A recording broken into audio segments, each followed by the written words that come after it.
For weeks, the public story had been simple. The Allies were united. British and American commanders were fighting as one. The reality was far more fragile. On January 6, 1945, in Luxembourg, General Omar Bradley received an urgent message that could fracture the Allied command. Field Marshal Bernard Montgomery wanted permanent control of American armies. What followed would force General Dwight Eisenhower to navigate a political and military crisis that would quietly determine who truly led the Allied victory in Europe. Bradley sat alone in his headquarters, reading the message twice. It was formal, polite, explosive.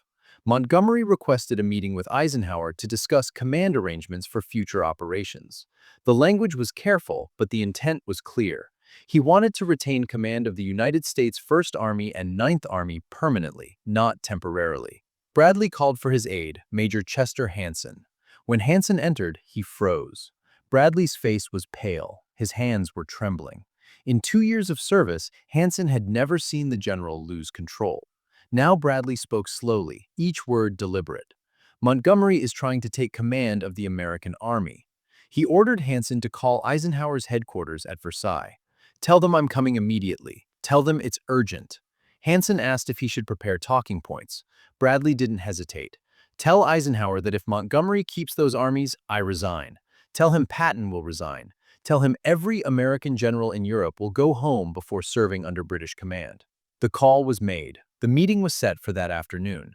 Bradley spent the next hour writing his resignation letter. He chose every phrase with care.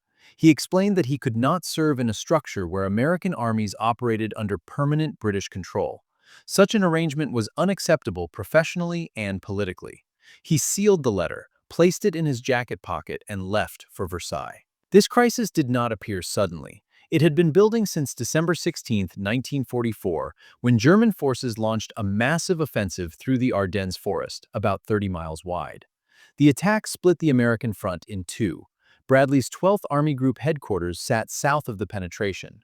His 1st Army, commanded by General Courtney Hodges, was trapped north of it. Communications were strained, coordination was slow. Eisenhower made a temporary decision. He placed 1st Army and 9th Army under Montgomery's 21st Army Group. Montgomery's headquarters was closer to the northern sector. He could manage the defense until the emergency passed. Bradley accepted this reluctantly. It was temporary. Once the German offensive was stopped, the armies would return to American control. Operationally, it made sense. Politically, it was sensitive. Montgomery saw something else entirely. On December 29th, Montgomery sent Eisenhower a proposal. The arrangement, he argued, should become permanent. Unified command north of the Ardennes was essential for future operations. Switching armies back and forth was inefficient. He should retain 1st and 9th Armies for the Rhine River crossing and beyond. Eisenhower did not respond immediately. He was focused on stopping the German offensive. Montgomery pressed harder. On January 2nd, he sent another message, more direct. He argued that success required permanent control of American armies. Bradley's 12th Army Group should be reduced to Patton's 3rd Army, while Montgomery commanded the main Allied effort. Then Montgomery took a step that triggered the crisis. On January 7, 1945, Montgomery held a press conference in Belgium.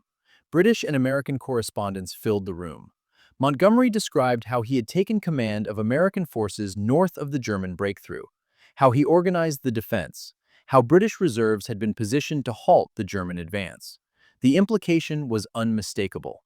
American commanders had been uncertain, disorganized. British leadership had restored order. Then Montgomery made the line that destroyed any remaining trust. "As soon as I saw what was happening," he said, "I took certain steps myself to ensure that if the Germans got to the Meuse, they would certainly not get over that river." The phrasing was careful. The meaning was clear. Montgomery presented himself as the savior of the Americans. American correspondents transmitted the story immediately. Within hours, the reports reached Bradley's headquarters. Hanson watched as Bradley read them. His face flushed. He stood, paced, then sat down and wrote a cable to Eisenhower. The language was diplomatic. The message was firm. If Montgomery's version of events went unchallenged, Bradley could not continue in command. Eisenhower received the cable late that night. He understood instantly the gravity of the situation. On January 8th at Versailles, Eisenhower met with his chief of staff, Lieutenant General Walter Bedell Smith. Smith's assessment was blunt. Every American commander was furious. Bradley was prepared to resign. Patton had already said he would resign alongside him. Even cautious officers like Hodges privately indicated they could not serve under Montgomery permanently. If Eisenhower gave Montgomery permanent command, the American command structure would collapse. But stripping Montgomery immediately would anger Winston Churchill and risk fracturing the coalition. Eisenhower needed a compromise, one that satisfied no one completely, but kept everyone in uniform. He drafted his decision. First Army would return to Bradley immediately. Montgomery could keep Ninth Army temporarily for the Rhine River crossing. After the crossing, Ninth Army would also return to American control. It was a delicate balance. Eisenhower summoned Bradley to Versailles, January 6, 1945 at 2 p.m. Bradley arrived, resignation letter still in his pocket. Eisenhower asked him directly what it would take to keep him in command. Bradley was unequivocal. Return both armies immediately or I resign within 24 hours. Eisenhower explained the political reality. British prestige mattered. Churchill was watching. Bradley cut him off. I understand British politics. I don't care. I won't serve as an army group commander without armies. Eisenhower presented the compromise. Bradley listened, then asked one question. Is this temporary or permanent?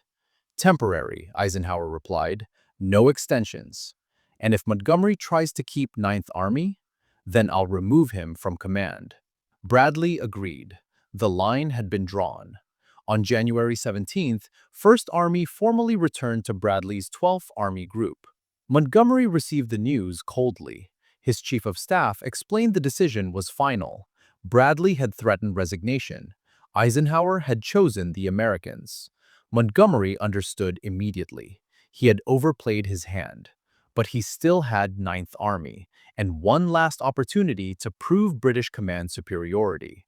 In March 1945, Montgomery planned Operation Plunder, the assault across the Rhine River. More than 300,000 troops, British, Canadian, and the American Ninth Army, the largest river crossing of the war. Planning was meticulous. Then, on March 22nd, Patton's Third Army reached the Rhine near Oppenheim. Within hours, American troops were across. No elaborate buildup, no massive preparation. Patton called Bradley. Tell the world we're across, before Monty starts his engines. Montgomery was furious. Operation Plunder launched the next day and succeeded, but the narrative was shattered. American forces had crossed first, faster, and with fewer casualties.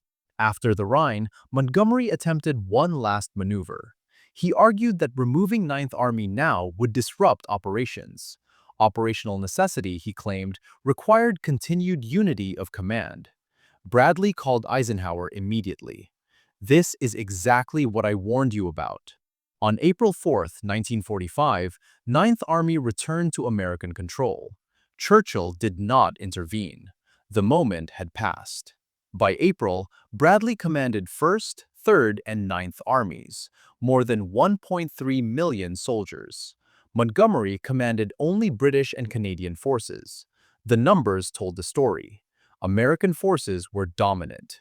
Years later, Bradley described the crisis calmly in his memoirs, not as a conspiracy, but as a calculated attempt to place American armies under British control.